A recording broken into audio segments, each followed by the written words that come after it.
Third point also regarding the sinking fund transfers, I think it is public knowledge that the Town Council has still not received its operating SNCC grants for FY14 and FY15. So is DPM not aware of that as well?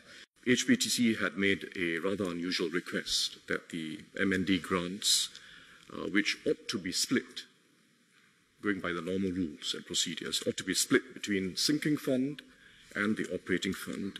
AHPeTC made an unusual request for all the monies to go to the sinking fund. And MND, despite the unusualness of this request, said it is prepared to consider this suggestion and merely asked for some information, cash flow information, to ensure that if MND does as requested, the delivery of essential services would not be compromised. That was an entirely reasonable request by MND.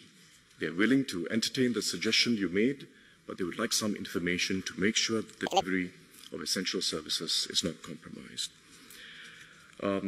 AHPeTC has not answered these questions. They're very reasonable questions, legitimate questions, and it has not answered these questions. And this is exactly the same thing as what happened in 2014. It's exactly the same thing.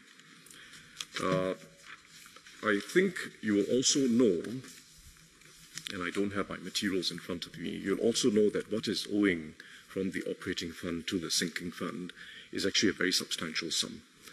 Even if you take into account MND's grants, which MND is willing to discuss with you, and you have part of the MND grant that has to properly go into the sinking fund, another part which goes into the operating fund, the amount that is owed to the sinking fund from the operating fund would not be solved by MND grants. There's a more fundamental problem.